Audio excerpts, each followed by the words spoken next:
نحمدہ ونصلی علی رسولہ الکریم فاعوذ باللہ من الشیطان الرجیم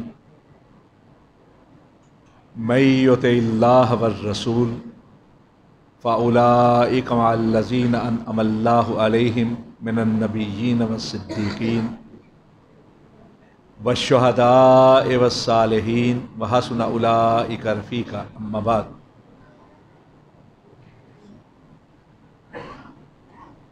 بعد از حمد و صلات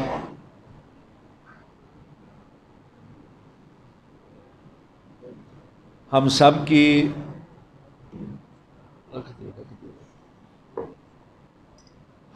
کی یہ خوش نصیبی اور خوش بختی ہے کہ اللہ کی مہربانی سے ہم سب نے ماہ مبارک رمضان کریم کی سعادتوں کو سمیٹنے کی کوشش کی ہے۔ یہ اس کا بہت بڑا انعام ہے کہ اس نے زندگی میں ایک بار پھر ہمیں ماہ مبارک کے انعام و اکرامات سے لبریز، بخشش و عنایات سے معمور اور رحمت و برکات سے بھرپور لمحات عطا کیے تھے۔ اپنے ارد گرد نظر دوڑائیں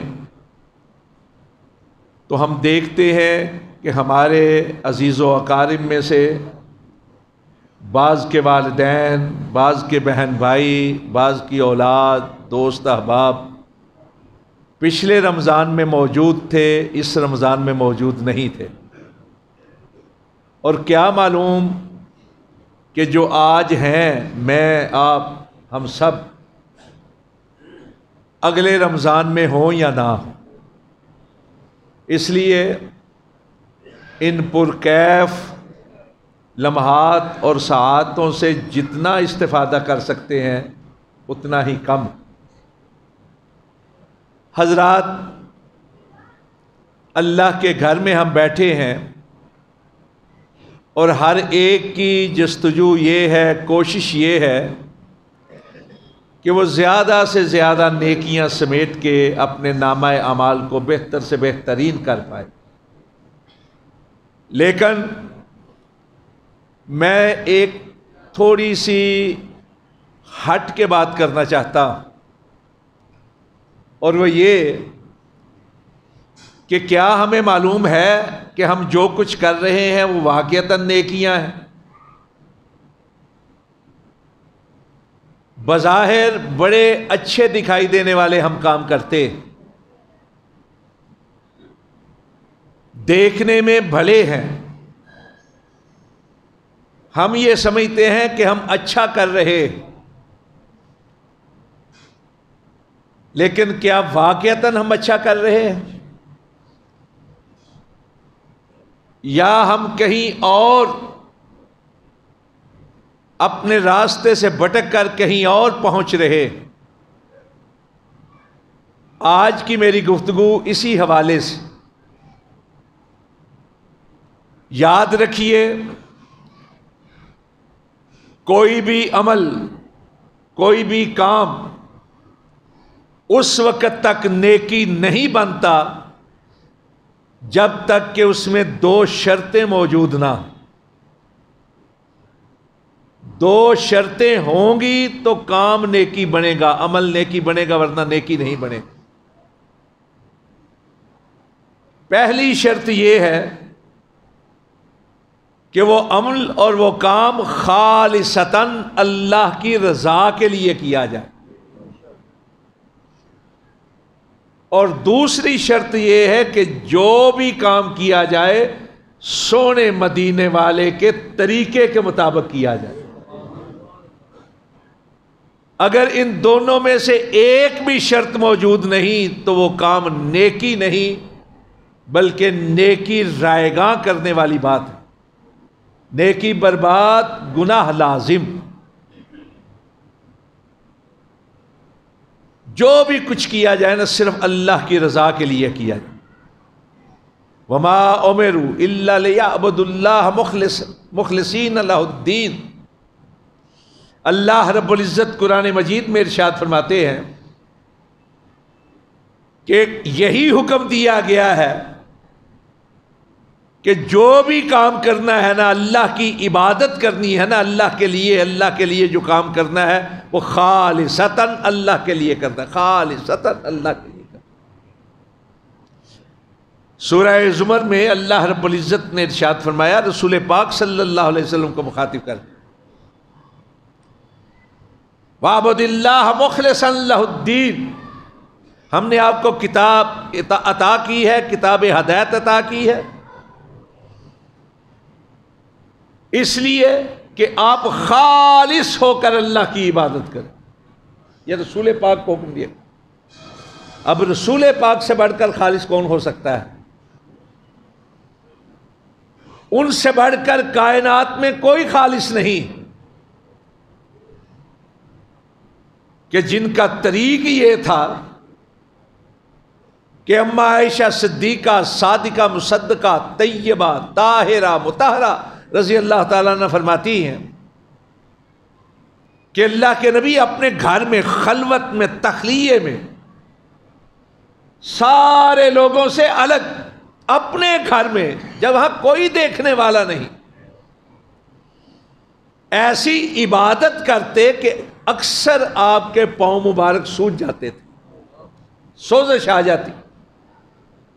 تو میں عرض کیا کرتی تھی کہ اللہ کے نبی لوگ تو عبادت کرتے ہیں اپنے گناہوں کو بخشوانے کے لیے، اپنی خطاؤں کو معاف کروانے کے لیے، آپ تو کائنات کی وہ عظیم ترین ہستی ہیں کہ جن کے بارے میں ایسا ویسا تصور بھی نہیں کیا جا سکتا، پھر آپ اپنے آپ کو اتنی مشقت میں کیوں ڈالتے؟ کیوں اتنی مشقت میں ڈالتے ہیں اپنے آپ کو کہ آپ کے پاؤں مبارک پہ سوزش آ جاتی؟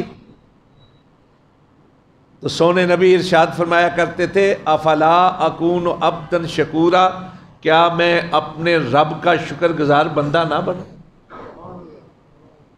یہ سونے نبی کے اخلاص کی ایک جھلک ہے۔ تنہائی میں مشقت میں پڑے ہوئے ہیں، پاؤں سوج جاتے ہیں، پھر بھی کہہ رہے ہیں کیا میں اپنے رب کا شکر گزار بندہ نہ بنوں؟ آپ کو مخاطب کر کے کہا گیا ہے مخلصاً لہ الدین، مخلص ہو کر اخلاص کے ساتھ صرف اللہ کے لیے عبادت کریں۔ اسی سورہ مبارکہ کی آیت نمبر 11 کے اندر ارشاد فرمایا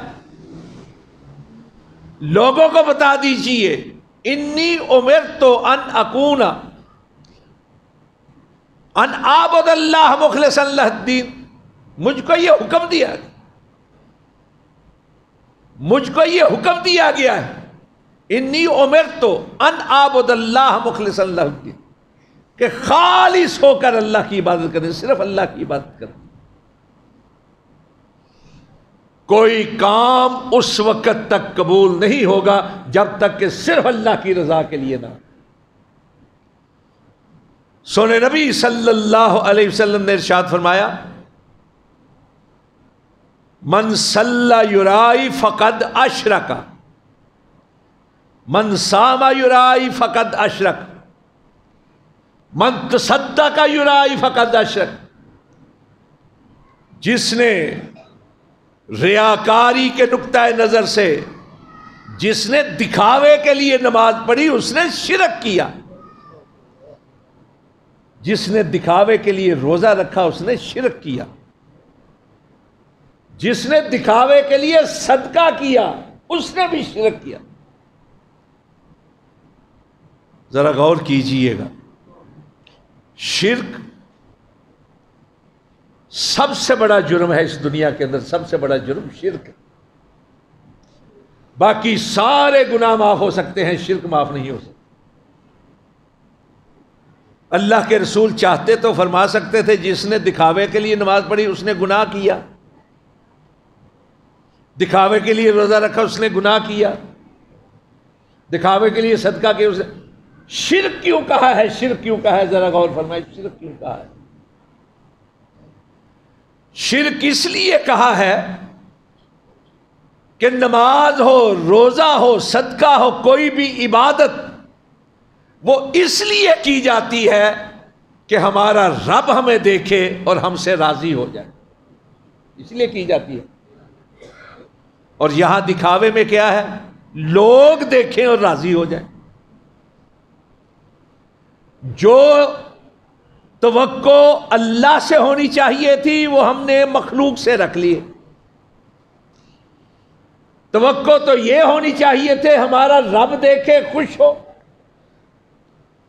ہم نے توقع خالق کی بجائے مخلوق کے ساتھ جوڑ لی، لوگ دیکھیں اور خوش ہو۔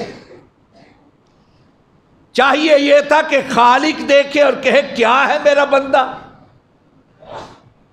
ہم نے یہ سوچ لیا کہ لوگ دیکھے اور کہے کیا ہے عبادت گزار، اس لیے اس کو شرک کہا گیا ہے۔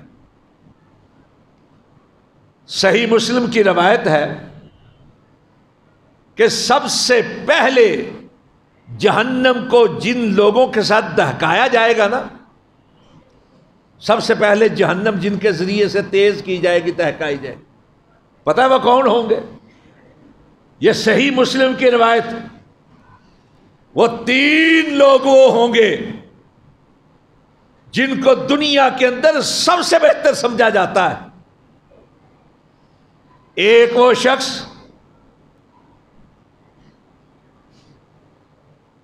جو لڑائی لڑتا ہوا، جہاد میں لڑتا ہوا اپنی جان قربان کر دیتا ہے، اس کے ساتھ جہنم دہکائی جائے گی، ذرا غور کیجیے۔ دوسرا وہ شخص جو بڑا خرچ کرتا ہے، لوگوں پر خرچ کرتا ہے۔ تیسرا وہ شخص جو قرآن پاک پڑھتا ہے۔ اب ذرا غور کریں، کہیں میں حدیث بیان کرنے میں غلطی تو نہیں کر رہا؟ امام مسلم نے کہیں غلط نہیں، صحیح روایت ہے۔ اللہ کے راستے میں جو جہاد کرتا ہے نا اور شہید ہوتا ہے، اس کا مقام اور مرتبہ بہت بلند ہے۔ من یطع اللہ والرسول فاولئک مع الذین انعم اللہ علیہم من النبیین والصدیقین والشہداء والصالحین۔ نبیوں اور صدیقوں کے بعد سب سے بڑا رتبہ جو ہے اللہ کے راستے میں جان دے کر شہادت پانے والے کا رتبہ ہے۔ لیکن یہاں غزوہ کے اندر لڑتے ہوئے جان دینے والے کے ذریعے کہا جاتا ہے اس نے جہنم کی آگ کو دہکایا ہے۔ قرآن مجید کی تلاوت کرنے والا وہ ہے کہ ایک ایک حرف کے بدلے میں 10 نیکیاں ملتی ہیں عام دنوں کے اندر، اور اگر کسی نے رمضان کے اندر پڑھا ہے تو 70 سے لے کر 700 کے ساتھ ضرب دے لے، بڑے سے بڑے کیلکولیٹر کے فگر ختم ہو سکتے ہیں، اندازہ نہیں ہو سکتا اتنی نیکیاں۔ لیکن یہاں کہا جا رہا ہے قرآن پاک پڑھنے والا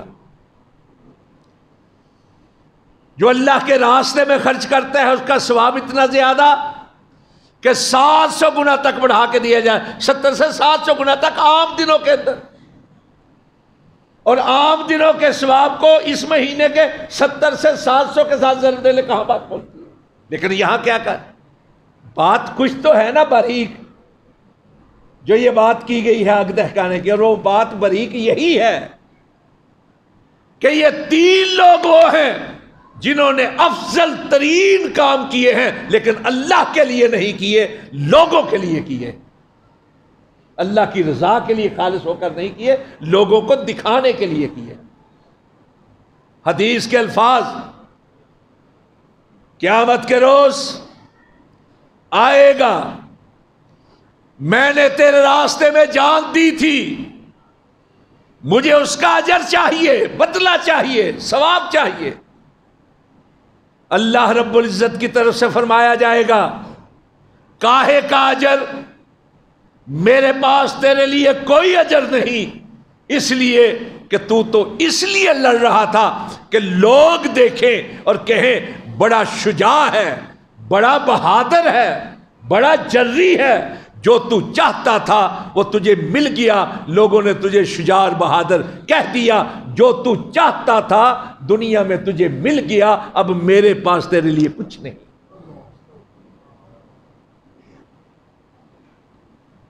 دوسرے شخص کو کہا جائے گا تو اس لیے خرچ کرتا تھا کہ لوگ کہیں کہ بڑا دیالو ہے، بڑا سخی ہے، بڑے ہاتھ کھلے کا مالک ہے، بڑا خرچ کرتا ہے۔ جو تو چاہتا تھا وہ تجھے دنیا میں مل گیا، لوگوں نے تجھے کہہ دیا اب میرے پاس تیرے لیے کوئی اجر نہیں۔ تیسرے کو کہا جائے گا تو اس لیے قرآن پاک پڑھتا تھا کہ لوگ کہیں کیا مجود ہے، اس کی تجوید کے کیا کہنے، کیا لحن حاصل ہے، بہت بڑا قاری ہے، بلے بلے۔ تیری خواہش یہ تھی جو تو چاہتا تھا تجھے دنیا میں مل گیا، لوگوں نے تجھے کہہ دیا اب میرے پاس تیرے لیے کوئی اجر نہیں۔ اس وقت تک کوئی عمل نیکی نہیں بنے گا جب تک کہ خالصتاً اللہ کے لیے نہ، اللہ کی رضا کے لیے۔ سونے نبی صلی اللہ علیہ وسلم کے صحابہ کرام تشریف فرما تھے، بیٹھے ہوئے تھے، آپس میں باتیں کر رہے تھے۔ ہمارے ہاں تو مسجدوں میں بیٹھ کے بھی پتہ نہیں کیا کچھ ہوتا ہے، کون کون رگڑے میں آ جاتا ہے، لیکن صحابہ کرام جب بھی بیٹھتے تھے نا دین ہی کی باتیں کیا کرتے تھے۔ آپس میں بیٹھے ہوئے کہنے لگے، یہ ابن ماجہ کی روایت، کہنے لگے کہ بھائی قیامت کے قریب اللہ کے نبی نے بتایا بڑے فتنے ہوں گے، بڑا سوچے تو صحیح سب سے بڑا فتنہ کون سا ہوگا؟ کسی نے کہا فلاں فتنہ، کسی نے کہا فلاں فتنہ، کسی نے کہا فلاں فتنہ۔ آخرش اس بات پہ سارے ایک ہو گئے کہ سب سے بڑا فتنہ قیامت کے قریب جو ہوگا نا وہ دجال کا فتنہ ہوگا، دجال کا فتنہ ہوگا سب سے بڑا۔ اور دجال کا فتنہ اتنا بڑا ہوگا کہ وہ کہے گا پیدا کرنے والا بھی میں ہی ہوں، مارنے والا بھی میں ہی ہوں، جس کو چاہے میں رزق دوں، جس سے چاہے میں رزق روک لوں۔ ہم سب کو معلوم ہے کہ یہ علامتیں ہیں دجال کی، اور قیامت تک یہ دین باقی رہے گا، یہ مسائل باقی رہیں گے۔ اس کے باوجود جس پر اللہ کی مہربانی ہوگی وہی بچے گا، ورنہ سارے دجال کے سامنے جھک جائیں گے۔ بعض اوقات نا ہم سوچتے ہیں بھلا یہ کس طرح ہو سکتا ہے کہ لوگ دجال کے سامنے جھکیں؟ آپ نہیں دیکھتے اپنی دنیا میں، ہم تو جس کو اپنا لیڈر مان لینا اس کے سامنے سارا دین چھوڑ دیتے ہیں۔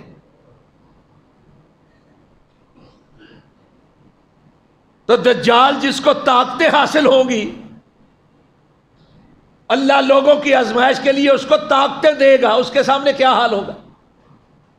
صحابہ کرام کہتے ہیں ہمارا قریباً اس پہ اتفاق ہو گیا کہ سب سے بڑا فتنہ دجال کا ہوگا۔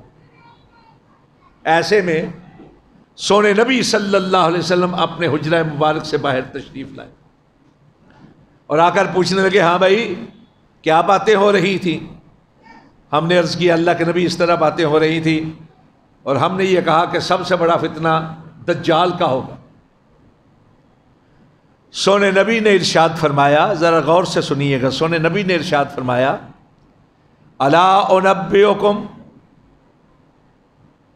من فتنۃ اخوف علیکم من فتنۃ المسیح الدجال، میں تمہیں ایسا فتنہ نہ بتاؤں کہ میں جس کے بارے میں یہ سمجھتا ہوں کہ دجال سے بڑا فتنہ ہے تمہارے لیے، تمہارے لیے، تمہارے لیے۔ صحابہ کو کہا جا رہا ہے، وہ صحابہ کرام جن کو خیر القرون کہا گیا ہے، جن کو خیر الناس کہا گیا ہے، جن کو خیار الناس، خیر امتی کہا گیا ہے، ان صحابہ سے کہا تمہارے لیے میرے نزدیک دجال سے بھی بڑا ایک فتنہ ہے، کیا میں اس کے بارے میں بتاؤں؟ صحابہ کرام نے کہا ہاں اللہ کے رسول ضرور بتائیے، ضرور بتائیے۔ آپ نے فرمایا میرے نزدیک تمہارے لیے عبادت کرنے والوں تمہارے لیے دجال سے بڑا فتنہ یہ ہے کہ ایک شخص نماز پڑھے گا تو صرف اس غرض سے کہ لوگ اسے دیکھ رہے ہیں اپنی نماز کو لمبا کر دے،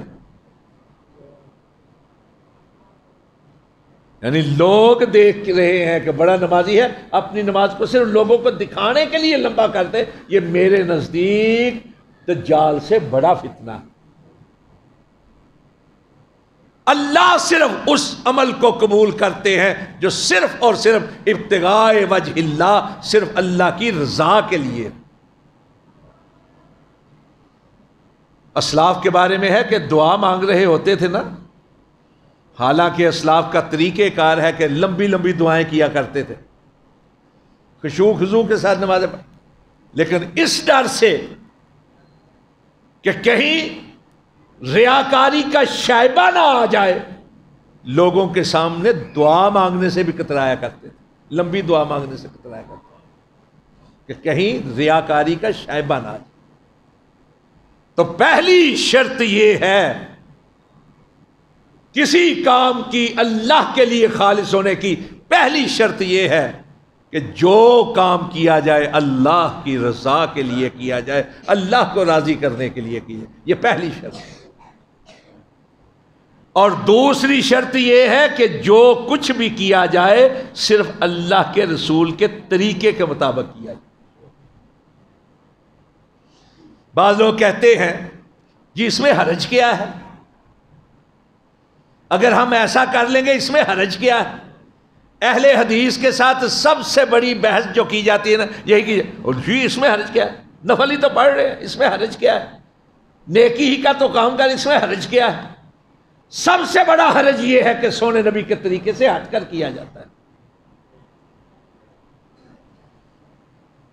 حضرت علی رضی اللہ تعالی مجمع البحرین میں یہ روایت، حضرت علی رضی اللہ تعالیٰ عنہ بیٹھے ہوئے تھے، دیگر لوگ بھی بیٹھے ہوئے، صحابہ کرام بھی بیٹھے ہوئے تھے عید کی نماز کے لیے کہ خطبہ ہوگا، خطبے سے پہلے 2 رکعتیں پڑھی جائیں گی، یہی طریقہ ہے نا رسول پاک کا کہ پہلے نماز پھر خطبہ۔ ایک آدمی نے وہاں کھڑے ہو کے نہ اٹھ کے نماز نیت لی، حضرت علی نے اس کے قمیض کو پکڑا، کہا بیٹھ جا بیٹھ جا، تجھے نہیں معلوم کہ یہاں صرف 2 رکعتیں ہوتی ہیں جو جماعت کے ساتھ ادا کی جاتی ہیں؟ اس نے کہا نماز ہی تو پڑھ رہا ہوں، اس میں حرج کیا ہے، نماز ہی تو پڑھ رہا، کیا اللہ نماز پڑھنے کی وجہ سے ناراض ہوگا؟ حضرت علی نے کہا نماز کی وجہ سے اللہ ناراض نہیں ہوگا، اپنے سونے نبی کے طریقے کی مخالفت کی وجہ سے ناراض ہوگا۔ شیخ البانی نے کتاب صفات النبی صلی اللہ علیہ وسلم کے اندر صفات النبی یعنی اللہ کے نبی کے جو حج کا طریقے کے اوپر کتاب لکھی نا، اس میں یہ روایت نقل کی ہے کہ ایک شخص آیا مسجد نبوی میں اور روضۃ من ریاض الجنہ، کس کس نے مسجد نبوی کی زیارت کی ہے ذرا ہاتھ کھڑا کر، اور کون ہے جو چاہتا ہے کہ مسجد نبوی کی زیارت کرے؟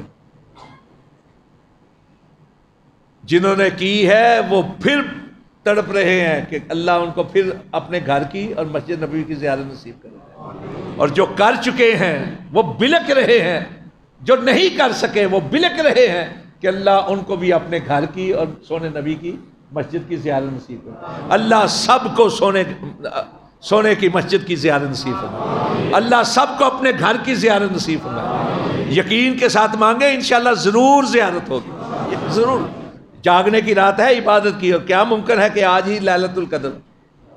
پھر دل سے کہیں اللہ ہمیں اپنے گھر کی اور اپنے سونے کی مسجد کی زیارت نصیب فرمائے۔ جن لوگوں نے زیارت کی ہے نا مسجد نبوی، انہیں معلوم ہے کہ ممبر جو ہے نا رسول پاک صلی اللہ علیہ وسلم جہاں خطبہ دیا گیا اس کے ساتھ جگہ جو ہے نا اس کو کہا جاتا ہے روضۃ من ریاض الجنہ، جنت کے باغیچوں میں سے باغیچہ۔ ساری مسجد نبوی کے اندر جتنی بھی وسیع ہے سارے کے اندر نا سرخ قالین بچھا ہوا ہے۔ وہ تھوڑی سی جگہ ہے جو آپ کے حجرہ مبارک اور آپ کے منبر کے درمیان ہے، جسے اللہ کے نبی نے کہا تھا یہ جنت کے باغیچوں میں سے باغیچہ ہے۔ وہاں سفید ہے، سفید قریباً آپ کے اس قالین کے قریب قریب، اس کا ذرا کیا کہتے ہیں اس کو جی، براؤن ہے، وہ سفید ہے۔ ایک آدمی آیا اور منبر کے پاس کھڑے ہو کر روضۃ من ریاض الجنہ میں کھڑے ہو کر اس نے تلبیہ کہنا شروع کر دیا، لبیک اللہم لبیک۔ عمرے کا احرام باندھا ہوا ہے، وہاں سے تلبیہ کہنا شروع کر دیا۔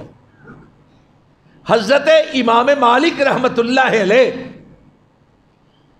کہنے لگے، او اللہ کے بندے، احرام یہاں سے نہیں باندھا جاتا، احرام باندھنے کے لیے سونے نبی کا طریقہ یہ ہے کہ مسجد نبوی سے تقریباً 3 میل دور، جسے بیر علی کہا جاتا ہے نا، ذوالحلیفہ، وہاں سے احرام باندھا جاتا ہے۔ اس نے کہا حرج کیا ہے، میں 3 میل اور زیادہ فاصلہ طے کر رہا ہوں، اور صرف فاصلہ 3 میل زیادہ نہیں، قدم قدم پہ نیکیاں ملیں گی۔ 3 میل زیادہ صرف فاصلہ زیادہ نہیں، بلکہ اللہ کے نبی کی مسجد میں سے، اس مسجد میں سے جس کی ایک نماز 1000 نماز کے برابر ہے، اور بعض روایات کے مطابق 50,000 نماز کے برابر۔ ایک ہی مانگے، لیکن فضیلت تو ہے کہ نہیں ہے مسجد نبوی؟ ہم لوگ کیا دعا کر رہے تھے، اللہ مسجد نبوی کی زیارت نصیب ہو۔ فضیلت ہے تو اس لیے کر رہے تھے نا۔ اور پھر مسجد نبوی کا وہ حصہ جسے سونے نبی نے جنت کے باغیچوں میں سے باغیچہ قرار دیا ہے، اگر میں یہاں کھڑے ہو کر تلبیہ کہتا ہوں تو اس میں حرج کیا ہے؟ ذرا غور کیجئے الفاظ اس کے، الفاظ اس کے جو ہیں کیا کلیجے کو ہار نہیں ڈالتے؟ حضرت امام مالک رحمت اللہ علیہ بڑے حلیم الطبع تھے، نرم مزاج، لیکن اس کی اس بات کو سنا نا، جلال میں آگے جلال میں، اور کھڑے ہو کر کہنے لگے، تجھے معلوم ہے تو کیا کہہ رہا ہے؟ گویا تو یہ بات کہہ رہا ہے کہ تو اس ثواب کو بھی حاصل کر لے گا جس ثواب سے اللہ کے نبی اور صحابہ محروم رہ گئے۔ یعنی یہ ثواب تجھے مل گیا اور اللہ کے نبی اس سے محروم رہ گئے، اللہ کے نبی کے صحابہ اس سے محروم رہ گئے۔ یاد رکھ، تجھے ثواب نہیں ملے گا، سونے نبی کے طریقے کی مخالفت کی وجہ سے اللہ تجھ سے ناراض ہو، کہ سونے کا طریقہ یہ ہے کہ بیر علی سے احرام باندھا جاتا ہے۔ اللہ کے نبی صلی اللہ علیہ وسلم نے ایک گروہ تیار کیا، کہا بھائی صبح سویرے روانہ ہو جانا ہے اپنے سفر پہ۔ سارے روانہ ہو گئے، ایک رہ گئے، عبداللہ بن حذافہ رضی اللہ تعالیٰ عنہ، اور ان کے ذہن میں یہ بات تھی کہ میرے پاس جو گھوڑا ہے نا بڑا سبق رفتار ہے، تیز رفتار، جمعے کا دن ہے، پتہ نہیں جس سفر پہ جا رہے ہیں واپسی نصیب ہو کہ نہ ہو۔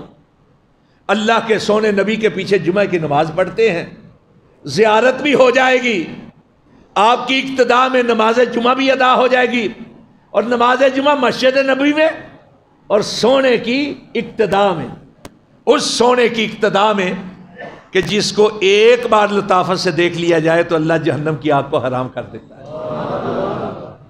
کتنی اچھی نیت ہے کہ میں نماز بھی آپ کے پیچھے پڑھ لوں گا، جمعے کی نماز مسجد نبوی میں، اور پھر میری سواری جو ہے بڑی تیز رفتار ہے، میں نکلوں گا جمعہ پڑھ کے اپنے ساتھیوں سے جا ملوں گا، جہاں پہنچنا ہے اس سے پہلے پہلے جا کے مل لوں گا، تعمیل بھی ہو جائے گی حکم کی، اور سونے نبی کے پیچھے نماز بھی پڑھ لوں گا، پھر پتہ نہیں نصیب ہو کے نہ۔ اب دیکھیں نیت کتنی اچھی، نیت اچھی ہے، وہی بات، نیت اچھی ہے لیکن طریقہ ہٹاؤ۔ سونے نبی صلی اللہ علیہ وسلم جب خطبہ دینے لگے نا تو دیکھا عبداللہ بن حذافہ بیٹھے ہوئے ہیں، پوچھا بھائی تو یہاں بیٹھا ہے، تجھے تو حکم تھا روانگی کا، روانہ ہونے کا، تو یہاں ہے؟ انہوں نے کہا اللہ کے نبی میں جاؤں گا، میری سواری بڑی تیز رفتار ہے، سبق رفتار، میرے جی میں آئی تھی کہ جمعے کا دن ہے، آپ کے پیچھے جو پتہ نہیں پھر نصیب ہو کے نہ۔ آپ نے کیا ارشاد فرمایا؟ فرمایا لو انفقت ما فی الارض، لو انفقت ما فی الارض، اگر تو ساری زمین کے سارے خزانے بھی اللہ کے راستے میں خرچ کر دے، ساری زمین کے سارے خزانے بھی اللہ کے راستے میں خرچ کر، تو اس فضیلت کو حاصل نہیں کر سکتا جو صبح روانہ ہونے والوں کو حاصل ہو گئی۔ تو اس فضیلت کو حاصل نہیں کر سکتا جو صبح سویرے میرے حکم کی تعمیل کرنے والوں کو حاصل ہوئی۔ اصل چیز ہے سونے نبی کا طریقہ، سونے نبی کا حکم۔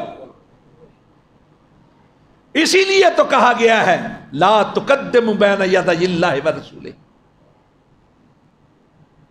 آپ کی اتباع اور اطاعت واجب ہے، فرض ہے، فرض، ہر مسلمان کہلانے والے پر آپ کی اطاعت بھی، آپ کی اتباع۔ سنیے میں اپنی بات کو سمیٹ رہا، آج پسرور، ہمارے پسرور میں کانفرنس ہے، لیکن ناروال سے میرا بڑا گہرا رشتہ ہے، اور میرے پیدا ہونے سے پہلے کا رشتہ ہے ناروال سے، اس مسجد کے ساتھ، پیدا ہونے سے پہلے کا۔ اس مسجد کی بنیاد ہمارے والد گرامی نے رکھی تھی،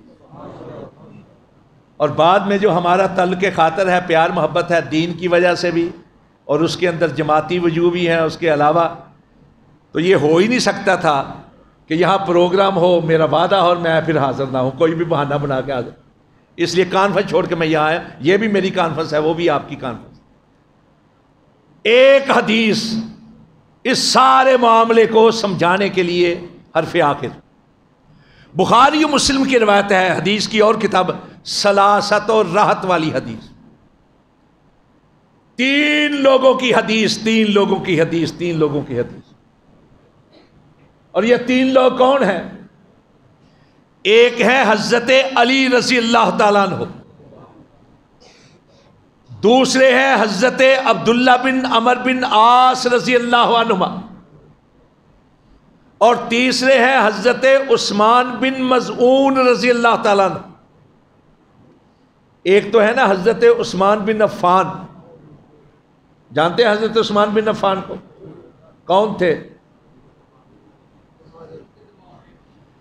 سونے نبی صلی اللہ علیہ وسلم کے داماد تھے، اور صرف داماد نہیں تھے، آپ کی سگی پھوپھی کے نواسے بھی تھے، اور یہ سگی پھوپھی اللہ کے نبی کے بھائی کے باپ کے ساتھ، والد گرامی کے ساتھ جڑواں پیدا ہوئی تھی، یعنی رشتے میں سونے نبی کے بھانجے بھی تھے، داماد بھی تھے، اور کائنات کی وہ واحد ہستی ہے، واحد ہستی ہے، واحد ہستی کائنات کی، تاریخ انسانی کی وہ واحد ہستی ہے جن کے نکاح میں نبی کی دو بیٹیاں آئی تھیں، کسی بھی نبی، آپ سے پہلے کسی بھی نبی کی دو بیٹیاں کسی کے نکاح میں نہیں گئی، اور آپ کے بعد تو ہو ہی نہیں سکتا، اس لیے کہ آپ خاتم النبیین، تو تھوڑی فضیلت ہے، اسی لیے آپ کو ذوالنورین بھی کہا جاتا ہے۔ آپ ذوالنورین بھی تھے، ذو نسبتین بھی تھے، نسبتین بھی تھے، ذو ہجرتین بھی تھے، دو ہجرتیں کی تھی، اور آپ جب اپنی بیوی کے ساتھ، سونے نبی کی بیٹی کے ساتھ جب ہجرت کر رہے تھے نا، تو سونے نبی نے فرمایا تھا یہ پہلا جوڑا ہے جو اللہ کے راستے میں ہجرت کا۔ ایک ہے یہ عثمان بن عفان رضی اللہ، عثمان بن عفان رضی اللہ تعالیٰ عنہ، دوسرے ہیں عثمان بن مظعون رضی اللہ تعالیٰ عنہ۔ عثمان بن مظعون جو تھے یہ اللہ کے سونے نبی کے رضائی بھائی تھے، دودھ شریک بھائی تھے، اور یہ وہ ہے عثمان بن مظعون جن کو اللہ کے نبی نے اپنے ہاتھوں سے قبر میں اتارا، اور آپ اتنا روئے کہ لوگ کہتے ہیں کہ اپنی بیٹی رقیہ پہ اتنا روئے تھے یا عثمان بن مظعون پہ آپ اتنا روئے تھے. تیسرے صحابی حضرت عثمان بن مظعون رضی اللہ، ایک حضرت علی، ایک عبداللہ بن عمر بن عاص، تیسرے حضرت عثمان بن مظعون رضی اللہ. یہ تین لوگ ہیں جن کی حدیث کو، جن کے واقعے کو سلاست و راحت والی حدیث کہا جاتا ہے. کیا ہے یہ واقعہ؟ یہ تینوں کے تینوں عبادت کے بڑے شوقین تھے. سارے صحابہ عبادت کے شوقین تھے، لیکن یہ ان میں خاص حیثیت رکھتے تھے. یہ آپس میں بیٹھے تو کہنے لگے بھائی دیکھیں اللہ کے نبی جو جلوت میں کرتے ہیں نا عبادت مسجد نبوی میں، وہ تو تقریباً ہم جانتے ہیں کہ آپ کس طرح عبادت کرتے ہیں. ایسا کریں کہ گھر چلتے ہیں، آپ کے گھر والوں سے پوچھتے ہیں کہ آپ خلوت میں کس طرح عبادت کیا. گھر میں گئے، امہات المومنین سے پوچھا، انہوں نے بتا دیا کہ آپ اس طرح نماز پڑھتے ہیں، نوافل پڑھتے ہیں، یہ عبادت کرتے ہیں. اب تینوں دروازے پہ کھڑے ہو کر آپس میں مشورہ کرنے لگے.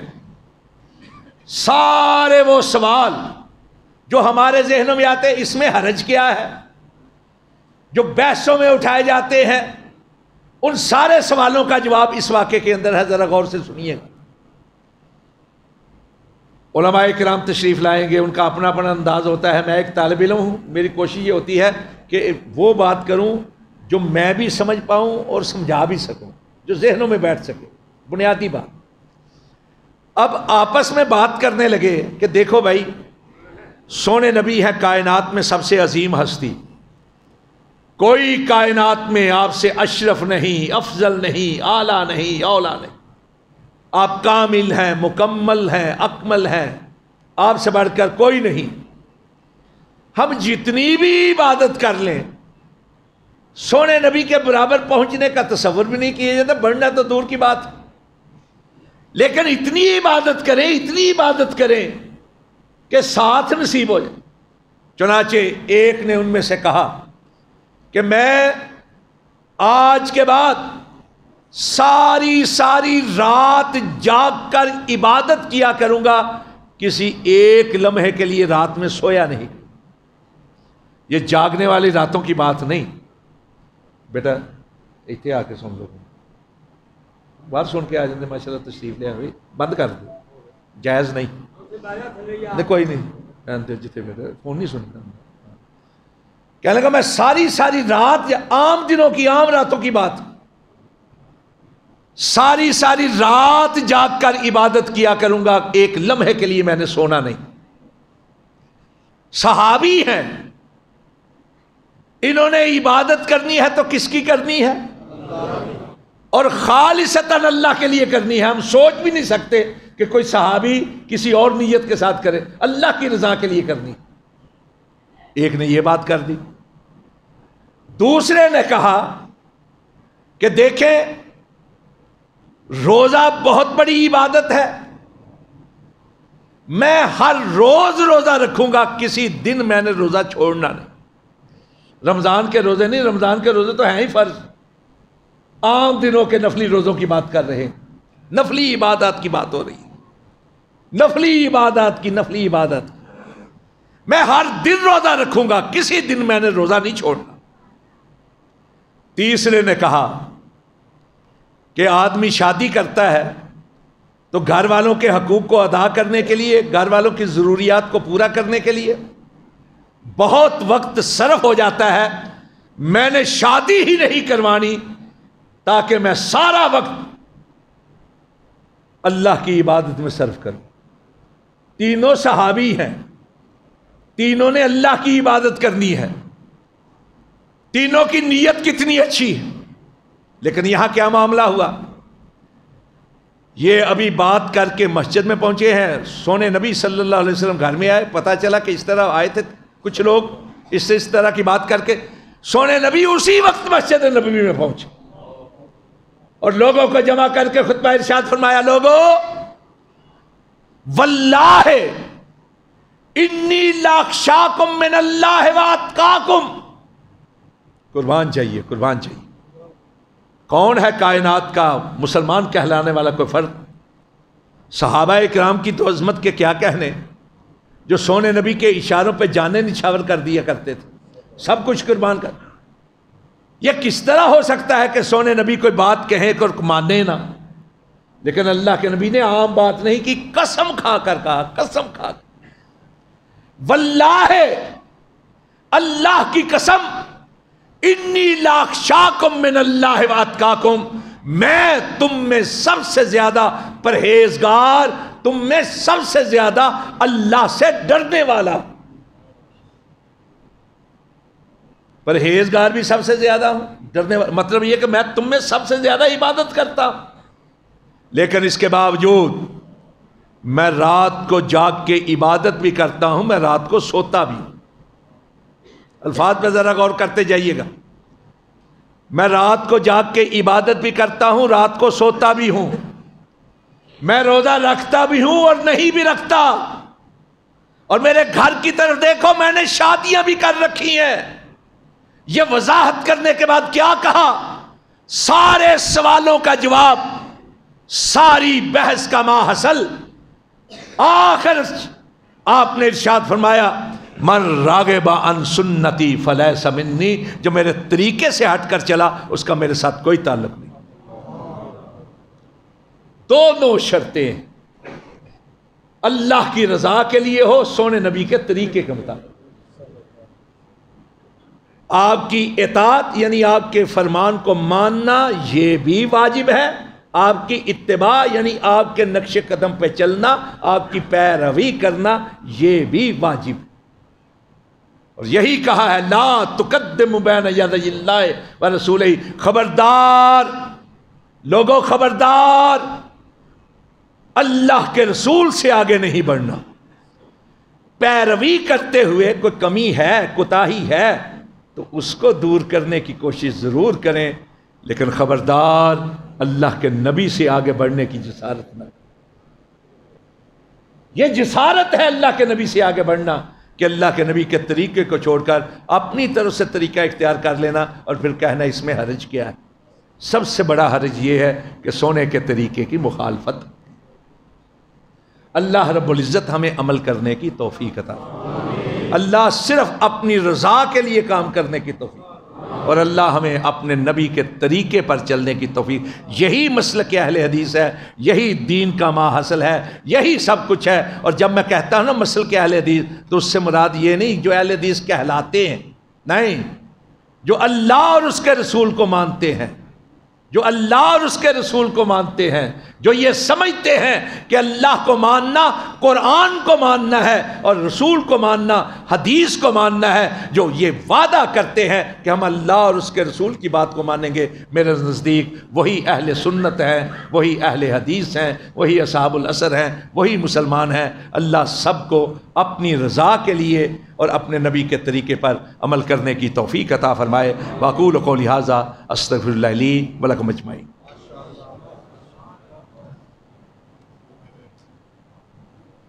اجازت ہے؟